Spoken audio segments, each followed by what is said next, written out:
The scripture reading will be from 1 John chapter 4, starting in verse 7. And I think it would help you greatly if you would use your own Bible today and look at that while it's being read. I think you'll understand it a little better. The passage is about the relationship we have of God or with God and the part that love has in it. And so, starting in verse 7, it said, "Beloved, let us love one another, for love is from God, and whoever loves has been born of God and knows God. Anyone who does not love does not know God, because God is love. And in this the love of God was made manifest among us, that God sent his only Son into the world so that we might live through him. In this is love, not that we have loved God, but that he loved us and sent his Son to be the propitiation for our sins. Beloved, if God so loved us, we also ought to love one another. No one has ever seen God.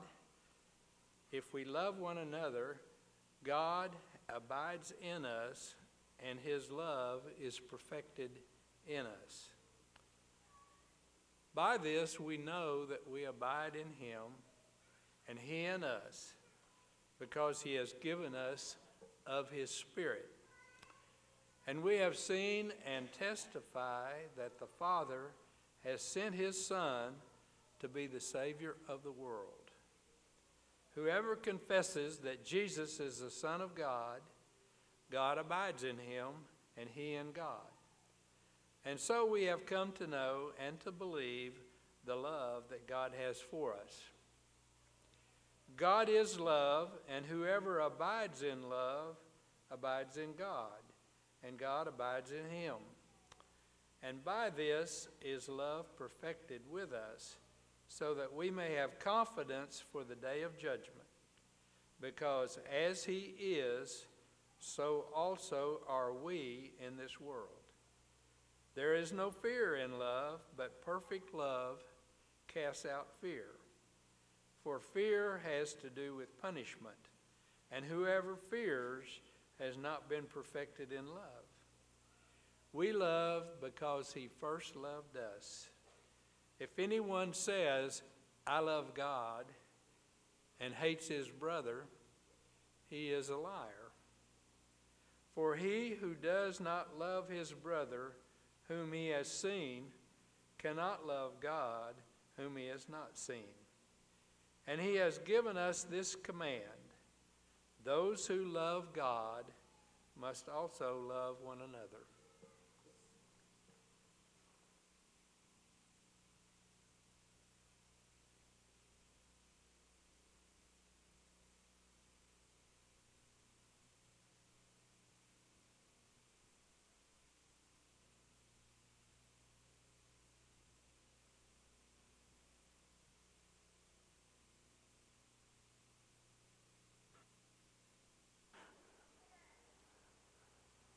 It's usually user error, and I'm the user, so we'll just blame me. You're invited to listen to any joke I ever tell.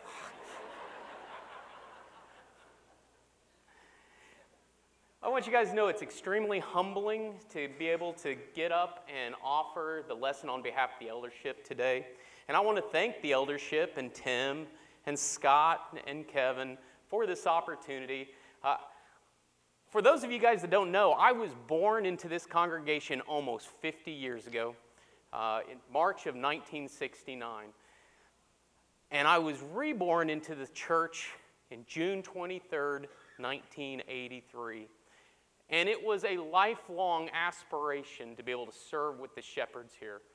And one of the things as a child and as growing up, I just didn't really fully fathom the great responsibility of the shepherds. Somebody might have to wave at me because I don't do PowerPoints. There we go. The great responsibility of the shepherds. And Wayne Jackson, in his article, The Awesome Responsibility of Church Leadership, wrote this about our 20th president, James A. Garfield. He said, James Garfield was the 20th president of the United States, serving less than 4 months before he was assassinated. He was a member of the church and served as an elder. When Garfield relinquished his role as elder, it is said that he stated, I resigned the highest office in the land to become president of the United States. I want you guys to know that the eldership accepts that responsibility. And we don't accept that responsibility out of some obligation or duty or vanity or power or anything like that. We accept it out of love. We accept it because we love each and every one of you. And if we don't say that out loud enough, let me say it again. We love you. We love the chosen nation, God's people. And we love the Savior that taught, exemplified, and embodied that love. I'd like you guys, if you need to, close your eyes, but I want you guys to visualize something. I want you to think about something. Maybe when you were younger or at some point in your life, there was a family or a group of people that you really just wanted to be a part of. Now, my family's here, so I'm not going to say that ever happened to me, but maybe there was some group or family that you thought, wow, they're pretty cool. Now, as you're visualizing these folks, I'm hoping you're thinking about why it was that you ever chose them in the first place.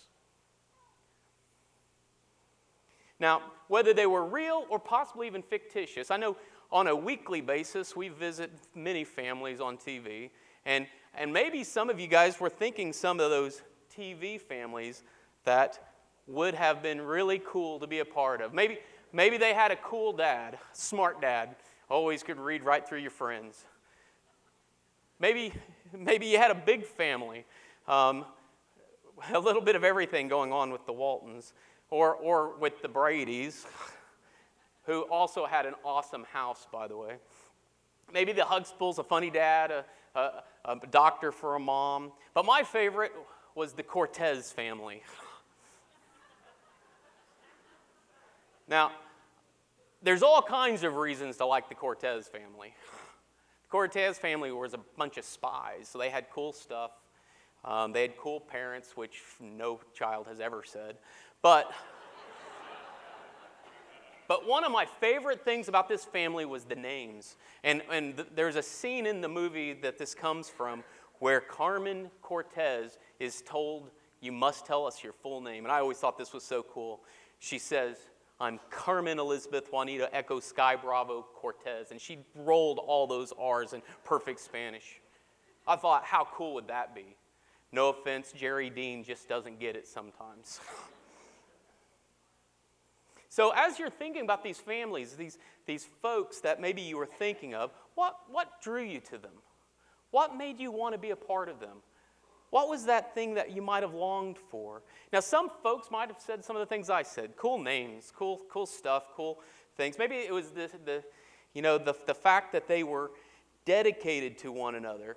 Maybe they had great ideals. There was a loyalty for one another.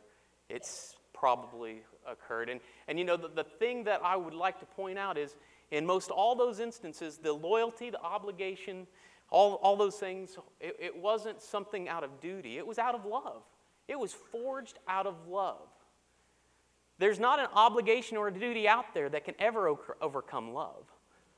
The power of love is extremely powerful. Annually, the elders and the ministers get together at a retreat, and this year was no different. In October, we got together, and we decided we were going to focus on family. The idea is that, we have a family here, which we'll talk about a little more, and, we would like to sharpen the family. We would like to have a theme and base a lot of exerted effort into teaching, into activities, into a lot of the things that bring us together and hone in our family nature. Now, themes and focuses are just traditional, man-made improvements, but the mission of the church will never change. The mission of the church is going to always and forever be to plant the seed, to water the seed, and let God bring the abundance. We are supposed to take the word, and we're supposed to always cultivate that and allow God to allow and create the growth that comes from it. Our theme is intended to help us accomplish that mission. As we live out the mission, we intend 2019 to be the year of the family focus, not out of obligation, but out of love. Now, focusing on the family can mean a lot of things, and I expect the congregation is going to be introduced or encouraged to do all kinds of opportunities to strengthen both physical families and our main goal, the spiritual family, this family, the church. Now, the church family, the church family, it raises a lot of different visuals when you think of church. And, words change throughout time, so I'm not going to step up here and say the only time you can use the word church is this or that and this or that. Words change. I get that. But when I talk about church today, I am talking about you guys. I'm talking about the local church, the family, God's chosen people. We are more than a gathering place. Okay? A church is more than a gathering place, though, of course, togetherness is extremely important, and we're taught that. The church is more than a charity, though Christians are extremely charitable. In fact, good works is what draws people to Christianity. Good works is what showed the power of Christ, the power of God. The church is more than a social club, though everybody can admit Christians are extremely social, whether it be big crowds or in smaller circles. So while we may exhibit a lot of these different characteristics, the church is so much more than those type of organizations. The church is the holy nation. We are a holy nation, but you are a chosen race, royal priesthood, a holy nation of people for his possession, that you may proclaim the excellence of him who called you out of darkness into the marvelous light. We are God's saved.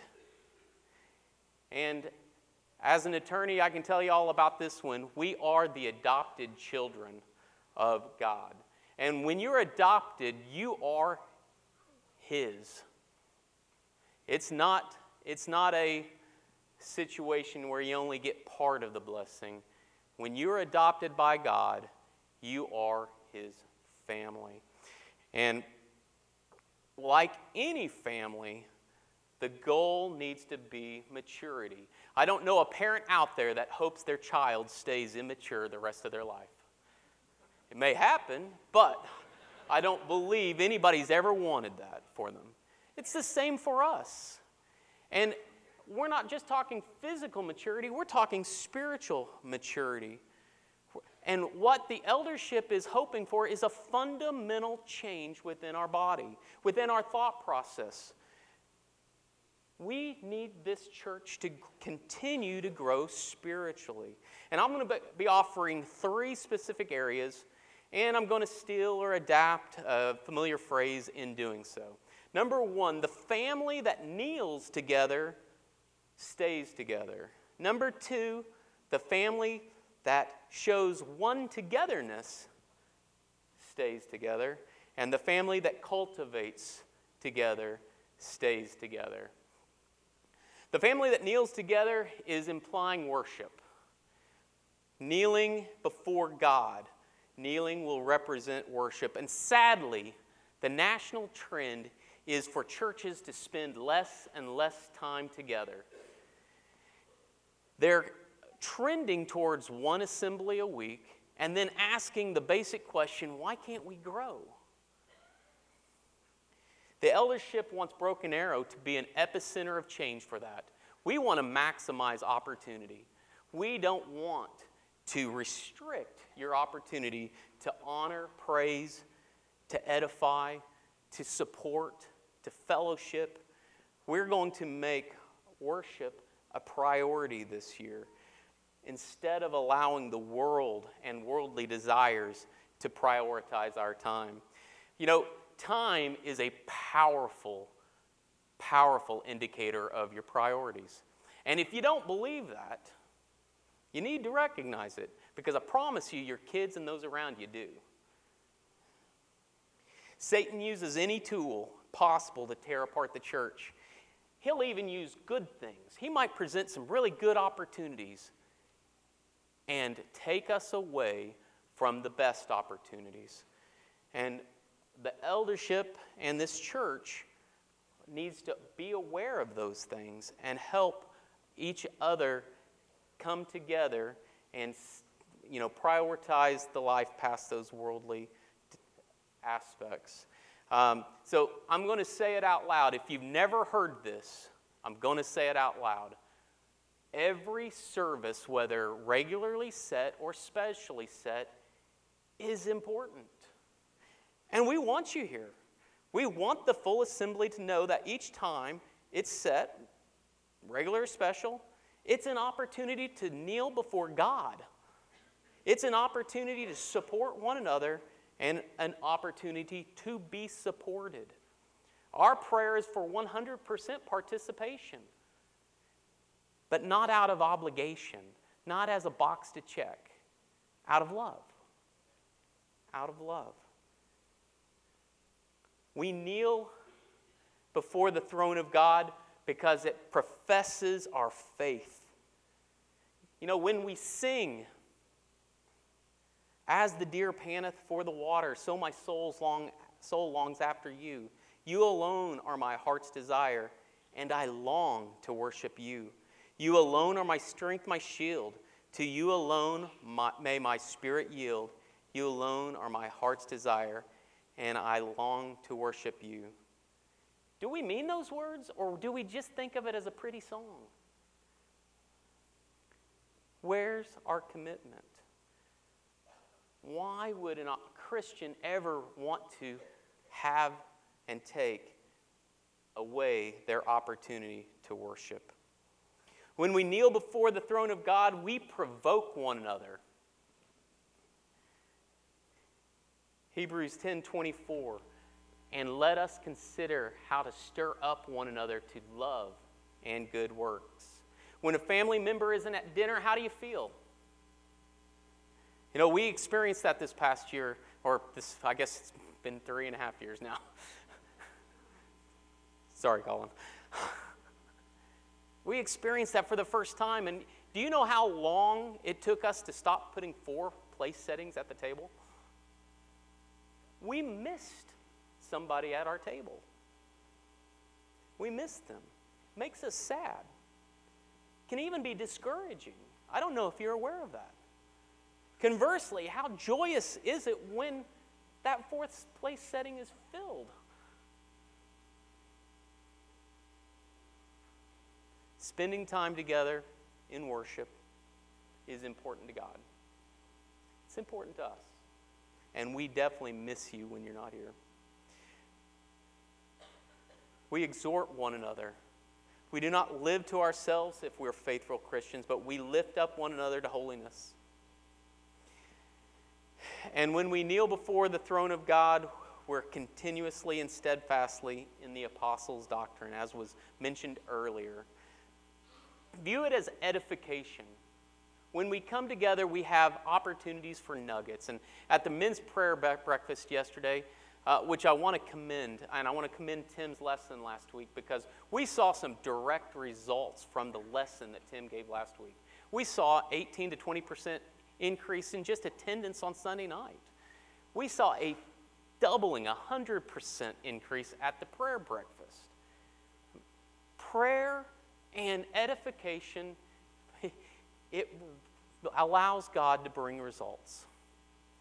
And think of this as edification, and we shared yesterday this idea of nuggets. And I talked about several nuggets in my life where I went someplace and heard God's word and was moved. And we discussed what other folks, what nuggets they had heard. And then I shared, those nuggets came from times where I was driving through and I didn't have to stop. I could have made it here by 5, It was during a soccer tournament where lots of times, games might have taken me away from a service. If those things had happened, I would have missed these nuggets that changed my life. We had a Men of Purpose rally right here in 2000, and Eddie Clower, he gave a lesson that did change my life. And the message he gave was on teaching the family to evangelize. And one of the key points that I remember him saying is what he was taught as a child and what he learned through the Word of God and through the example of his Christian family was, when family meets, you're there. Obviously, we understand that things do take us away at times. But his point was, he didn't look for things to take him away. And I sat right back over here and I bought 20-some cassettes, handed them to every person I could think of.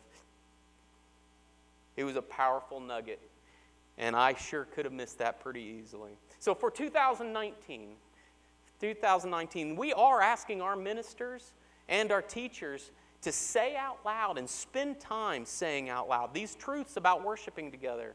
Bring it from the Word of God. It's not going to be Jerry's lesson or Tim's lesson or Scott's lesson or any other teacher's lesson. It's God's Word. We're going to be asking our ministers and teachers to continue to train our young men to be able to serve and lead in worship, and all of our young people to be able to teach and lead in personal studies. We're going to be exploring ideas and seeking your input for training opportunities for all age groups to be able to lead in these same type of areas. And please, if you have a suggestion or an idea, grab an elder, grab a minister. We want to hear it. We're engaging the elders and the deacons to be active in our worship assemblies. Today is a perfect example of that. I believe every elder had a role today. And we are examining our public services and our Sunday night services so that we can make them a family night where we can come together in worship and then exercise various opportunities to learn, fellowship, and serve one another. And all these things that we're doing and asking others to do, it's not out of obligation. It's out of love.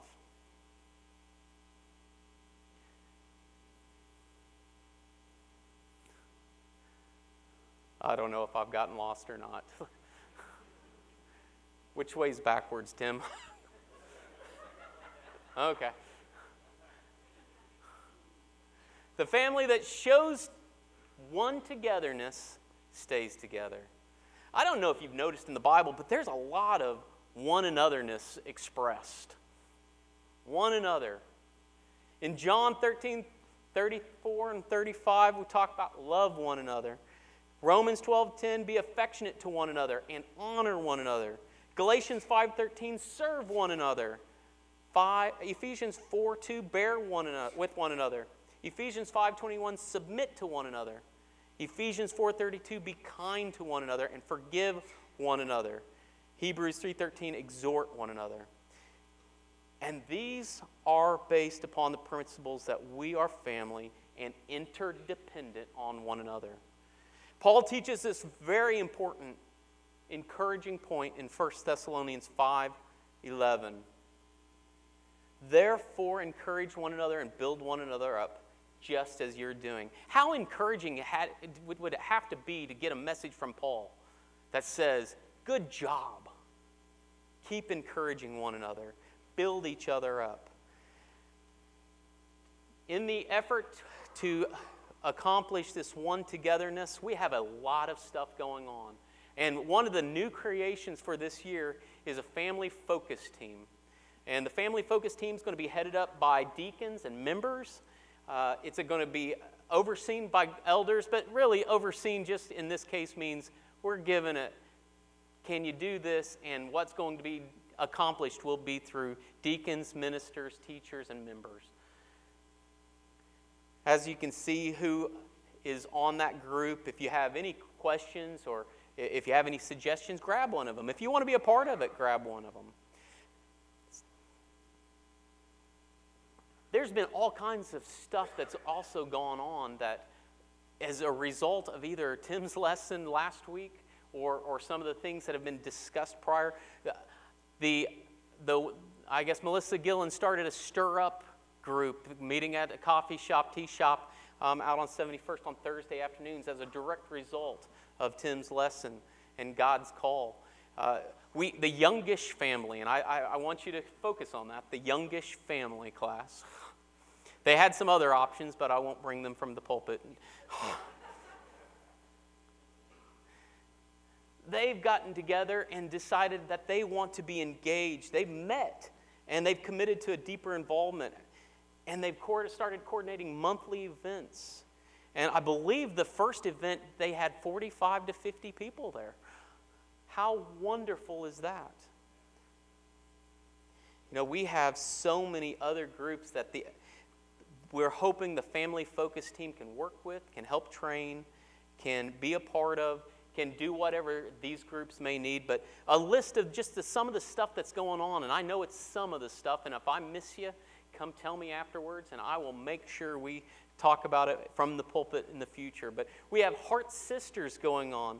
We have that Thursday stir-up. We have the men's prayer breakfast on the first Saturday of every month, and we had 36 people there yesterday.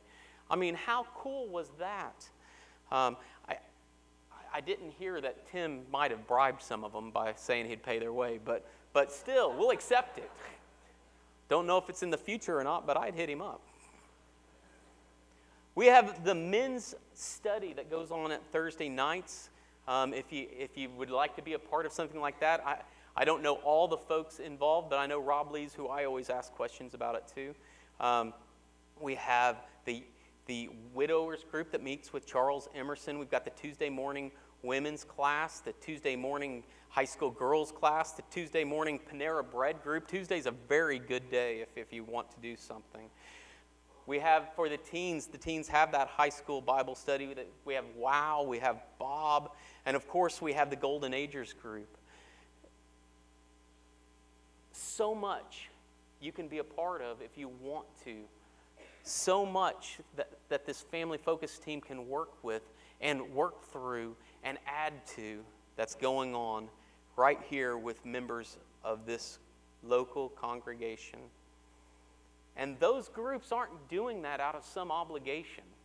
They're doing it out of love. And there's some of the sample ideas that the Family Focus group had discussed. My final stealing of the family that prays together, stays together thought is the family that cultivates together stays together and grows together. Evangelists plant and water, and we water the seed. We're the evangelists, and God brings us the growth. And we must rekindle that passion for the lost. We have to have an evangelistic zeal. We cannot fall prey to Satan's call for complacency, where we're slightly burdened just to proclaim the saving word, and we can't just clock in and clock out on the Lord's Day and put our faith on the shelf at other times. There's some definites that we need to be sure of. We must understand and be sure in the knowledge that the church family's eternal destiny is accomplished through the grace of God, and you are saved. You will walk with God again. He did that for us. But we also need to be equally certain that those outside the church are lost and won't walk with God again. The saved church is not determined by what's on a sign or a building or anything of that nature. It's what the people themselves, how they are submitting to God in love. And it leads them to put aside the world and fully clothe themselves in Christ. When people in the world see us, they need to see Christ. In 2019, the desired result is that by becoming a stronger family, that we will be that family that takes the place of the Waltons, the Huxtables, the Cortezes. When people see this picture, they want to be a part of it. Others will want to spend time. Others will see the light. That is a beacon of hope to the lost. Others will hear the eternity-changing message and act upon it. Not out of obligation, but out of love. God's family is glorious. We are glorious. Not because of the houses we live in, or the clothes we wear, or our educations, but because of the message that we give the world, because of the saved people that comprise it, because of where that family started from, because the saved eternal nature of that family, and most definitely because the price that was paid for the family. Jesus loves you. It's not just a song. It's a reality. If you don't understand that, understand the sacrifice that was made. This eldership loves you. You are treasures to each other and light to the world. You know, I told a story last summer in the Wednesday night series, and if you were there, just forgive me for repeating it. My children think I only have 2 stories and I just tell them all the time. But for the rest of the congregation, the rest of the assembly that wasn't there, just bear with me. I think it's relevant. In the late 1990s, it was late 1990, my grandfather was diagnosed with lung cancer. And during that same time period, I was trying to choose the direction of my life. I was going to law school. I just didn't know where.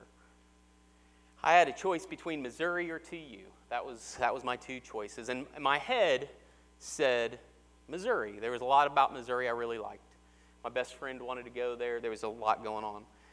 But my heart tugged at me and said, I wanted to spend time with my grandfather. He was going to pass, and we knew that. So I started law school in the fall of 1992, and as life does, it gets in the way. School got in the way. I didn't actually do what I had thought I was going to do. And I remember in those last days, January of that next year, my grandfather laying on the bed, the hospital bed in the middle of his living room, motioned to me, and he was going to give me a lesson. He wanted me to know something. And these really were some of the last coherent words that my grandfather ever told me. He said, I want you to look at this house. I want you to look at all the trinkets that I've made. He was a welder. He made lots of stuff while at American Airlines. Cool stuff, gimmicky stuff. He said, look at the golf trophies. Look at all the stuff I put some time into, cared about. He said, none of this means a hill of beans if you don't have your family. That was a lesson he was giving me. It wasn't a good lesson. It was a lesson of disappointment. But my grandfather loved me, so I know that was a lesson of not discouragement, but a lesson of hope. A lesson for me to be able to take forward, not look backwards with. That was a hard lesson. I didn't want to hear those words. But I can assure you, hearing those words from my grandfather is a whole lot better than hearing those words from my God. We don't want, as a family, to hear you're not spending time with your family. We want to hear that, well done, good and faithful servant. My grandfather's lesson wasn't a lesson out of obligation. It was a lesson out of love.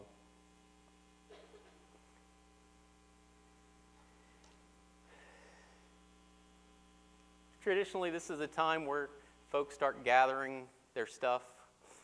Used to, you'd gather a songbook and start turning to the invitation song. Hoping you'll stay with me just a little bit longer. There's several invitations today, and I think there's one for everybody. I know there's one for everybody.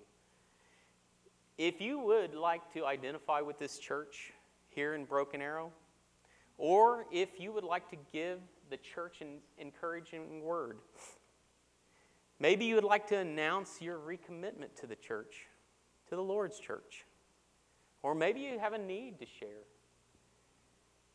A spiritual, physical request maybe. Maybe you need to confess something. You can accept any one of those invitations. You can come forward in just a moment. You can pass a card forward if you'd like. You can grab an elder, a minister, or somebody afterwards. There's all kinds of ways to accept those invitations. I don't know if you're aware, but our staff prays for you on Mondays. We have elders that pray for you Sundays during class, Wednesday nights. We have that men's breakfast where we pray for you. We have all kinds of opportunities to offer prayer to God for you. It doesn't have to be just right now. But if you have a need, you can come forward in just a moment. Now the invitation that I think everybody can accept is I want you to think about one person that you know. Maybe it's a parent. Maybe it's a sibling, a child, a friend, a workmate.